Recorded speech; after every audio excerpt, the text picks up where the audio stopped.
আসসালামু আলাইকুম রহমতুল্লাহ, তাই মোহাম্মদ মামুন রশিদ। এখন প্রতিভা নিয়ে আলোচনা। ইসলামের সমস্ত বিষয়ে মানুষ চার প্রকার বিভক্ত। প্রতিভাও চার প্রকার। একটা হলো, প্রথমে হলো দুই ভাগ, ভালো, প্রতিভা মন্দ।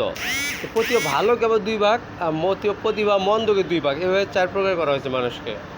প্রতিভা ভালো যাতে তাদের এক প্রকার হলো কোরআন হাদিসের বুঝ, অর্থাৎ তারা ভালো ভালো মানুষের সাথে ভালোভাবে করে কোরআন কালেমা নামাজ হজ জাকাত সব পালন করে কোরআন হাদিসের ভাইরাস পরিমাণের বিরুদ্ধে চলে না। প্রতিভা ভালো তারা কোরআনে পুরোপুরি বিশ্বাস করে, হাদিসে পুরোপুরি বিশ্বাস করে, এরা প্রতিভা ভালো। আর প্রতিভা ভালোর মধ্যে খারাপ যারা, মানে প্রতিভা ভালো কিন্তু খলনায়ক, ভিলেনি, একটু একটা বিশ্বাস করলে একটা বিশ্বাস করবো না, মদ গাঁজা সিগারেট হিরোইন এসব খাইব, খুন খারাপি মারামারি জিনা ধর্ষণ, এর প্রতিভা খারাপ। ভালোর মধ্যে প্রতিভা ভালো কিন্তু এই খারাপটা তারা আর কি, মন্দ প্রতিভা ভালোর মধ্যে মন্দ তারা।